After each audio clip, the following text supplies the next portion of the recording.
இப்போ நம்ம பூரி சன்னா மசாலா செஞ்சுருக்கோம். இது ரொம்ப நல்லா சாஃப்டாக நல்லா டேஸ்ட்டாக இருக்கும்.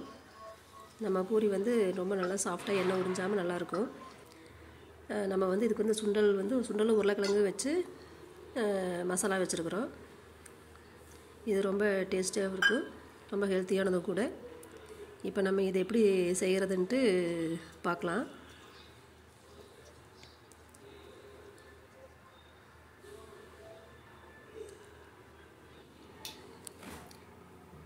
இப்போ இதுக்கு வந்து நம்ம வந்து உருளைக்கிழங்கு சுண்டல் எடுத்து சுண்டல் முன்னாடி ஊற வச்சுக்கலாம்.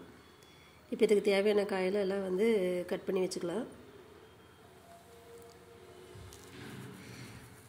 உருளைக்கிழங்கையும் சுண்டலும் வந்து நம்ம வந்து குக்கரில் வேக வச்சுக்கலாம். கொஞ்சம் தேவையான அளவுக்கு தண்ணி விட்டுட்டு நம்ம வேக வச்சுக்கலாம். உருளைக்கிழங்கு நம்ம முழுசாக போட்டுட்டோம்னா மறுபடியும் எடுத்து உளிச்சிட்டு இப்போ மசிச்சுக்கலாம். அது வேகிற டைமில் வந்து நம்ம வந்து கோதுமை மாவு எடுத்து உப்பு சேர்த்து நம்ம வந்து பூரிக்கு வந்து மாவு நல்லா பிசைஞ்சு ரெடி பண்ணி வச்சுக்கலாம். கொஞ்சம் கொஞ்சமாக நம்ம தண்ணி விட்டு மாவு பிசையணும். நம்ம ஏற்கனவே நம்ம சேனலில் வந்து பூரியும் உருளைக்கிழங்கு மசாலாவும் நம்ம போட்டிருக்குறோம். அதோட லிங்க்கு கீழே கொடுக்குறோம். நீங்கள் அதை ட்ரை பண்ணி செக் பண்ணி பாருங்கள், நல்லாயிருக்கும். நம்ம வந்து இப்போ மாவு நல்லா பிசைஞ்சு வச்சுட்டு கொஞ்சம் மூடி வச்சிடலாம். அதுக்கடையில் வந்து நம்மளுக்கு வந்து உருளைக்கிழங்கும் சுண்டலும் நல்லா வெந்துருச்சு. அதை எடுத்து வச்சுட்டு நம்ம வந்து இப்போ குழம்பு தாளிக்கிறதுக்கு வந்து நம்ம ரெடி பண்ணிக்கலாம். ஃபஸ்ட்டு வந்து அடுப்பில் வந்து பாத்திரத்தை வச்சுட்டு ஒரு 2 ஸ்பூன் எண்ணெய் வச்சுட்டு நம்ம அதுக்கு வந்து தாளிக்கிறதுக்கு வந்து பட்டை, ஒரு 2 இன்ச்சு பட்டை, 2-3 கிராம்பு, ஒரு ஏலக்காய், கொஞ்சம் வந்து பிரிஞ்சி இலை, இதெல்லாம் நம்ம சேர்த்து தாளிச்சுக்கலாம். அப்புறம் பெரிய வெங்காயம் 1, பச்சை மிளகாய், தக்காளி, இது எல்லாத்தையும் நம்ம ஒன்றா போட்டு வதக்கிக்கலாம். வெங்காயம் நல்லா வதங்கினதுக்கப்புறம் நம்ம வந்து இஞ்சி பூண்டு பேஸ்ட்டு, தக்காளி சேர்த்து நம்ம வந்து வதக்கிக்கலாம்.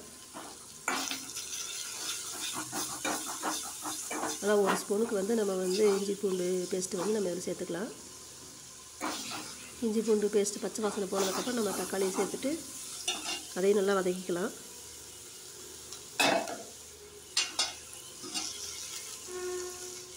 நம்ம தக்காளி சேர்த்ததுக்கப்புறம் நம்ம வந்து கொஞ்சம் உப்பு போட்டு வதக்கிட்டோம்னா நல்லா கொஞ்சம் தக்காளி கொஞ்சம் சாஃப்டாக வதங்கிக்கும்.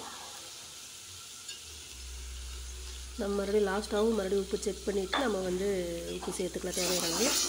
இப்போ ஒரு 1/2 ஸ்பூனுக்கு இப்போ வந்து உப்பு சேர்த்துக்கலாம்.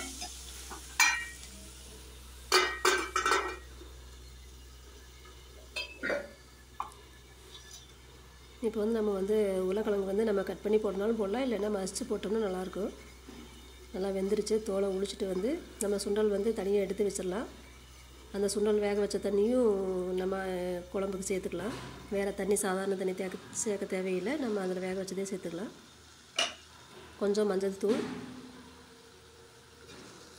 காரத்துக்கு வந்து நம்ம வந்து கறி மசாலா தூள் இல்லை சிக்கன் மசாலா இந்த மாதிரி இருந்தால் சேர்த்துக்கலாம். இல்லைன்னா வெறும் தனி மிளகாத்தூள் கொஞ்சமாகவும் கொஞ்சம் மல்லித்தூள் சேர்த்துக்கலாம். இப்போ நான் வந்து கறி மசாலா தூள் தான் இதில் சேர்த்துருக்குறேன். நம்ம காரத்துக்கு தகுந்த மாதிரி நம்ம இதில் சேர்த்துக்கலாம். ஏற்கனவே பச்சை மிளகாய் 2 போட்டிருக்கனால நம்ம அதுக்கு தகுந்த மாதிரி சேர்த்துக்கலாம். இப்போ நம்ம மறைச்சி வச்சுருக்க உருளைக்கிழங்கு இதில் சேர்த்துட்டு அதையும் நல்லா மிக்ஸ் பண்ணி விட்டுட்டு நம்ம போட்டிருக்க மிளகாத்தூளும் வந்து கொஞ்சம் பச்சை வாசனை போகிற அளவுக்கு லைட்டாக ஒரு வதக்கிட்டு நம்ம வந்து இந்த சுண்டல் வேக வச்சுருக்கிற தண்ணியோடு நம்ம சேர்த்துக்க வேண்டியதாக. தண்ணி வேஸ்ட் பண்ண தேவையில்லை. நல்லா நம்மளுக்கு வந்து ஏற்கனவே இந்த சுண்டல் உருளைக்கிழங்குலாம் வெந்துருச்சு. ஆனால் இந்த மிளகாத்தூளோடு நம்மளுக்கு நல்லா கொதித்து வரணும். அப்போ தான் அந்த பச்சை வாசனை சும்மா போகும். இப்போ வந்து தேங்காய் ஒரு கொஞ்சமாகவும் கொஞ்சம் ஒரு ஸ்பூன் பொட்டுக்கடலை போட்டு நம்ம அரைச்சி வச்சுருக்குது. நம்ம வந்து கொஞ்சம் குழம்பு திக்னஸ்க்காகவும் கொஞ்சம் மல்லி இலை சேர்த்துக்கலாம். நல்லா குழம்பு கொதித்து நல்லா நம்மளுக்கு வெந்து இறக்குற ஸ்டேஜில் வந்து நம்ம வந்து அந்த அரைச்சி வச்சுருக்கிற தேங்காய் பொட்டுக்கடலை பேஸ்ட்டு வந்து கொஞ்சம் தண்ணி விட்டு நம்ம இதில் சேர்த்துக்கலாம். நம்மளுக்கு கொஞ்சம் கிரேவி கொஞ்சம் நிறையா வேணும்னா நம்மளுக்கு இன்னும் கொஞ்சம் கூட தேங்காய் நிறையா சேர்த்துக்கலாம். ஆனால் இதுவே போதுமான அளவு. இதுதான் நல்லா டேஸ்ட்டாக கரெக்டானதாக இருக்கும். நம்ம நல்லா கொதிச்சு வந்ததுக்கப்புறம் இது வந்து நம்மளுக்கு நல்லா கிரேவி வந்து நல்லா திக்னஸாக நல்லாயிருக்கும். இப்போ நம்ம வந்து பூரி போடுறதுக்கு எல்லாம் ரெடி பண்ணி வச்சுக்கலாம். கொஞ்சம் மாவு எல்லாம் நல்லா மறுபடியும் ஒருக்கா நல்லா பிசைஞ்சு விட்டுட்டு சின்ன சின்ன உருண்டையை எடுத்து நம்ம கொஞ்சம் எடுத்து வச்சுக்கிட்டு பூரியை தேய்ச்சி எண்ணெயில் போட வேண்டியதான். எண்ணெய் நல்லா சூடு இருந்ததுக்கப்புறம் நம்ம தேய்ச்சி போடலாம். இந்த பூரி மாவு தேய்ச்சி போடுறதுல வந்து நம்ம வந்து சப்பாத்திகளை வந்து நம்ம வந்து தேய்க்கிறப்ப வந்து ஒட்டாமல் இருக்கிறதுக்காக ட்ரையாக மாவு போட்டு தேய்ப்போம். நம்ம வந்து பூரிக்கு வந்து கொஞ்சம் எண்ணெயை தடவிட்டு தேய்ச்சோம்னா இந்த நம்ம பொரிக்கிற எண்ணெயில் வந்து மாவு வந்து கருப்பு கருப்பாக நம்மளுக்கு வராமல் கொஞ்சம் எண்ணெய் நல்லாயிருக்கும், பார்க்குறதுக்கும் நல்லாயிருக்கும். நீங்கள் இந்த மாதிரி ட்ரை பண்ணி பாருங்கள்.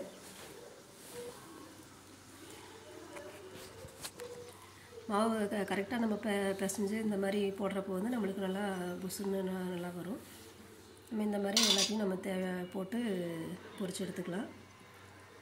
இப்போ நம்மளுக்கு வந்து அருமையான பூரியும் ஆலு சன்னா மசாலாவும் ரெடி ஆயிடுச்சு. நீங்கள் ட்ரை பண்ணி பாருங்கள்.